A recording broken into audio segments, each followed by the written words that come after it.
রাজনীতিতে শত্রুর আক্রমণ যতটা বিপজ্জনক তার থেকেও অনেক বেশি ভয়ঙ্কর হয় ঘরের ভিতরের বিদ্রোহ। বাইরে থেকে আসা আঘাতের বিরুদ্ধে দল লড়াই করতে পারে, কিন্তু ভিতরের ফাটল যদি একবার প্রকাশ্যে চলে আসে তখন সবচেয়ে শক্তিশালী রাজনৈতিক দুর্গও কেঁপে ওঠে। বাংলার শাসক রাজনীতির অন্দরে বর্তমানে ঠিক সেই ছবি, মানে একদা শাসক রাজনীতির অন্দরে সেই ছবি। একদিকে দলত্যাগী সাংসদদের বিদ্রোহ, অন্যদিকে মহুয়া মৈত্রের বিস্ফোরক অভিযোগ, তার পাল্টা মানহানি মামলার প্রস্তুতি। সব মিলিয়ে প্রশ্ন উঠতে শুরু করেছে, এটা কি শুধুই দল বদলের লড়াই, নাকি তৃণমূল কংগ্রেসের ভবিষ্যৎ নিয়ন্ত্রণের যুদ্ধ? রাজনীতির ইতিহাসে দলবদল নতুন নয়, ক্ষমতার কাছাকাছি যাওয়ার জন্য, রাজনৈতিক ভবিষ্যৎ সুরক্ষিত করার জন্য, কিংবা মতাদর্শগত অবস্থান বদলের কারণ দেখিয়ে বহু নেতা দল ছেড়েছেন। কিন্তু যখন কোনো দলের প্রায় 2/3 সাংসদ একসঙ্গে বিদ্রোহের পথে হাঁটেন, তখন সেটাকে আর সাধারণ রাজনৈতিক ঘটনা বলা যায় না, সেটি হয়ে ওঠে রাজনৈতিক ভূমিকম্প। এই পরিস্থিতির মধ্যেই মহুয়া মৈত্রের একটি মন্তব্য আগুনের ঘি ঢেলেছে। তার অভিযোগ, যারা দল ছেড়েছেন তারা নাকি মোটা অঙ্কের টাকার বিনিময়ে রাজনৈতিক অবস্থান বদলেছেন।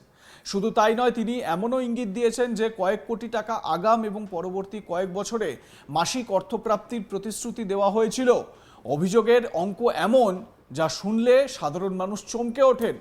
মহুয়া মৈত্র তার এক্স হ্যান্ডেলে লিখেছেন, মাত্র 15 কোটি টাকা, এত সস্তায় কেন যাচ্ছেন? আমার বিশ্বাস আমাদের লোকেরা আগাম 4 কোটি টাকা পেয়েছে, আর বাকি মেয়াদের পরবর্তী 36 মাস ধরে প্রতি মাসে 1 কোটি টাকা করে পাচ্ছে। মধুও আছে, টাকাও আছে। আর এখানেই শুরু হয়েছে আসল রাজনৈতিক লড়াই। কারণ অভিযোগ করা সহজ, কিন্তু সেই অভিযোগ প্রমাণ করা অনেক কঠিন। আর যখন অভিযোগের কেন্দ্রে থাকে কোটি কোটি টাকার ঘুষ, তখন বিষয়টি শুধুমাত্র রাজনৈতিক কাদা ছোড়াছুড়ির মধ্যে সীমাবদ্ধ থাকে না, তা পৌঁছে যায় আইনের আদালতে। বিদ্রোহী সাংসদদের বক্তব্য স্পষ্ট, যদি কেউ তাদের রাজনৈতিক সিদ্ধান্তকে টাকা খাওয়ার সঙ্গে যুক্ত করেন, তাহলে তা তাদের রাজনৈতিক সম্মান এবং ব্যক্তিগত ভাবমূর্তির উপর সরাসরি আঘাত। তাই মানহানির মামলার পথেই হাঁটতে চান তারা। কিন্তু এই ঘটনার সবচেয়ে গুরুত্বপূর্ণ দিক অন্য জায়গায়। প্রশ্ন হলো, মহুয়া মৈত্র এমন মন্তব্য করলেন কেন? তিনি কি শুধুই ক্ষোভে প্রতিক্রিয়া দিয়েছেন, নাকি এটি বৃহত্তর রাজনৈতিক বার্তার অংশ? রাজনৈতিক পর্যবেক্ষকদের একাংশ মনে করছেন, এই মন্তব্যের মাধ্যমে মহুয়া আসলে দলীয় কর্মী সমর্থকদের কাছে একটি স্পষ্ট বার্তা দিতে চেয়েছেন। বার্তাটি হলো, দলত্যাগীরা আদর্শের জন্য নয়, ব্যক্তিগত লাভের জন্য গিয়েছেন। কারণ কোনো রাজনৈতিক দল যখন ভাঙনের মুখে পড়ে, তখন প্রথম কাজ হয় নিজেদের সমর্থক ঘাঁটিকে বা সমর্থন ঘাঁটিকে ধরে রাখা। সেই কারণে বিদ্রোহীদের বিশ্বাসঘাতক হিসেবে তুলে ধরা বহু পুরনো রাজনৈতিক কৌশল। কিন্তু এখানেই পাল্টা প্রশ্ন উঠছে, যদি এতদিন একই দলের হয়ে নির্বাচন জিতে আসা সাংসদরা হঠাৎ করে দল ছেড়ে যান, তাহলে দায় কি শুধুই তাদের, নাকি দলের ভেতরেও কোথাও সমস্যা তৈরি হয়েছিল?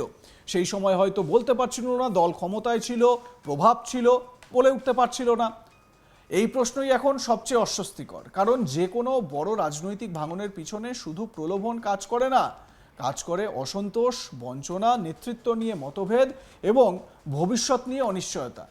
রাজনীতির অন্দরের খবর জানা লোকজন বলছেন, অনেক দিন ধরেই দলের একাংশের মধ্যে ক্ষোভ জমছিল। কেউ মনে করছিলেন তাদের গুরুত্ব কমছে, কেউ মনে করছিলেন সিদ্ধান্ত গ্রহণের প্রক্রিয়ায় তাদের মতামতকে গুরুত্ব দেওয়া হচ্ছে না, আবার কেউ কেউ ভবিষ্যতের রাজনৈতিক সমীকরণ নিয়ে উদ্বিগ্ন ছিলেন। যখন এই ধরনের অসন্তোষ দীর্ঘদিন ধরে জমতে থাকে, তখন সামান্য ধাক্কাতেই বড় বিস্ফোরণ ঘটে। আর আজকের পরিস্থিতি যেন সেই বিস্ফোরণেরই প্রতিচ্ছবি। সবচেয়ে তাৎপর্যপূর্ণ বিষয় হলো, এই সংঘাত শুধু বর্তমান নিয়ে নয়, এর সঙ্গে জড়িয়ে রয়েছে ভবিষ্যতের প্রশ্ন। মমতা ব্যানার্জির পর নেতৃত্বে তৃণমূলের নেতৃত্ব কার হাতে যাবে, এই প্রশ্নটি এতদিন চাপা ছিল। এখন তা ধীরে ধীরে প্রকাশ্যে চলে আসছে। কারণ কোনো রাজনৈতিক দলের সবচেয়ে বড় শক্তি যখন একজন ব্যক্তিকে কেন্দ্র করে তৈরি হয়, তখন সেই ব্যক্তির পরবর্তী সময় নিয়ে জল্পনা তৈরি হওয়া স্বাভাবিক। মহুয়া মৈত্র দীর্ঘদিন ধরেই দলের অন্যতম আক্রমণাত্মক এবং মিডিয়া সচেতন মুখ। জাতীয় রাজনীতিতেও তার পরিচিতি রয়েছে, ফলে দলের ভিতরে এবং বাইরে তার প্রতিটি বক্তব্য আলাদা গুরুত্ব পায়। নরেন্দ্র মোদী অমিত শাহর বিরোধিতায় সবচেয়ে বেশি সরব হতে সংসদে মহুয়া মৈত্রকেই দেখা যায়। মানে যে কজন সংসদে সরব হন তাদের মধ্যে মহুয়া মৈত্রকে দেখা যায়। হ্যাঁ, এটা অবশ্য আলাদা ব্যাপার যে মহুয়া মৈত্রের বিরুদ্ধে এই অভিযোগও আছে, মানে এই কারণেও পরিচিতি আছে যে মহুয়া মৈত্র সংসদে তার যে লগ ইন ক্রেডেনশিয়ালগুলো রয়েছে, মানে সংসদে তিনি যে প্রশ্ন করেন বা তিনি যে বিষয়গুলো বলেন সেই ক্রেডেনশিয়াল, মানে তার যে পাসওয়ার্ড, এগুলো সব টাকার বিনিময়ে, উৎকোচের বিনিময়ে, উপহারের বিনিময়ে বিদেশি কাউকে তিনি নাকি জানিয়ে দিয়েছিলেন। তো এই রকম অভিযোগ, যেই কারণে তাকে সাসপেন্ডও করা হয়েছিল আপনারা জানেন। তো এই ধরনের অভিযোগও মহুয়া মৈত্রের বিরুদ্ধে আছে। মানে একদিকে যেরকম ঝাঁঝালো আক্রমণকারী নেত্রী, তার পাশাপাশি এই অভিযোগগুলো মহুয়ার বিরুদ্ধে রয়েছে। এই কারণেই মহুয়ার মন্তব্য শুধুমাত্র একটি টুইট বা সোশ্যাল মিডিয়া পোস্ট নয়, এটি রাজনৈতিক একটা বার্তাও দেয় এবং সেই বার্তার জবাবও রাজনৈতিকভাবেই দেওয়া হচ্ছে। বিদ্রোহী সাংসদরা বুঝতে পেরেছেন যদি ঘুষ নেওয়ার অভিযোগ জনমানসে প্রতিষ্ঠা পেয়ে যায় তাহলে ভবিষ্যতে তাদের রাজনৈতিক গ্রহণযোগ্যতা ক্ষতিগ্রস্ত হতে পারে, তাই তাঁরা আদালতের দ্বারস্থ হওয়ার প্রস্তুতি নিচ্ছেন। মানে কাকলি ঘোষ দস্তিদার, সুদীপ বন্দ্যোপাধ্যায় শিবির আদালতে যাওয়ার জন্য প্রস্তুত হচ্ছেন। এখানে আরেকটি বড় প্রশ্ন উঠে আসছে, রাজনীতিতে কি আদর্শ এখনো গুরুত্বপূর্ণ, নাকি এখন সবকিছুই ক্ষমতার অঙ্ক? সাধারণ মানুষের মধ্যে এই প্রশ্ন বহুদিন ধরেই রয়েছে। কারণ ভোটের আগে যে নেতা এক দলকে দেশের ত্রাতা বলে প্রচার করেন, ভোটের পরে তিনি কখনো অন্য শিবিরে চলে যান। একটা উদাহরণ দিয়ে আপনাদের বলি, যদি 2026-এর ভোটে বিজেপি না জিতত, তৃণমূল কংগ্রেসই যদি আবার ক্ষমতায় আসতো, তাহলে কি কাকলি ঘোষ দস্তিদার, সুদীপ বন্দ্যোপাধ্যায়রা বিরোধী হতেন? উত্তর হয়তো আমার আপনার সবারই জানা। তাই ক্ষমতায় যারা টিকে থাকে তারাই যে শেষ কথা বলে, এইটা অন্তত আমাদের রাজ্যের বা আমাদের দেশের যে ভোটের পলিটিক্স, ক্ষমতার যে পলিটিক্স, সেই পলিটিক্সে অন্তত বোঝা হয়ে গিয়েছে। সাধারণ ভোটারদের মধ্যে রাজনৈতিক নৈতিকতা নিয়ে সংশয় তৈরি হওয়া অস্বাভাবিক নয়।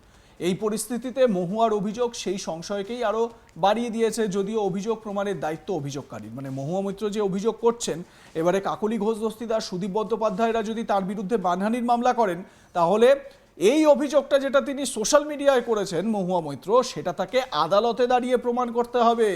আর যদি সেটা তিনি করতে না পারেন, সেই ডিফামেশনের চার্জে তাকে কিন্তু শাস্তিও ভোগ করতে হতে পারে। এবারে রাজনৈতিক লড়াইয়ের পাশাপাশি আইনি লড়াইও শুরু হতে চলেছে বলে মনে করা হচ্ছে। রাজনৈতিক পর্যবেক্ষকরা বলছেন এই সংঘাতের প্রভাব শুধু সংসদীয় সংখ্যার উপর পড়বে না, এর প্রভাব পড়বে কর্মী স্তরেও। কারণ নিচুতলার কর্মীরা এখন বিভ্রান্ত, কাকে বিশ্বাস করবেন, দল ছেড়ে যাওয়া নেতাদের নাকি তাদের বিরুদ্ধে ওঠা অভিযোগকে? এই বিভ্রান্তি যে কোনো রাজনৈতিক দলের জন্য সবচেয়ে বড় বিপদ। বিরোধী রাজনৈতিক শিবিরও এই পরিস্থিতির দিকে গভীর নজর রাখছে, কারণ একটি শক্তিশালী আঞ্চলিক দলের ভাঙন জাতীয় রাজনীতির সমীকরণও বদলে দিতে পারে। লাইক, কমেন্ট, শেয়ার করে আপনাদের মতামত জানান। দেখতে থাকুন আজ তাক বাংলা, সাবস্ক্রাইব করুন আমাদের ইউটিউব চ্যানেলটি।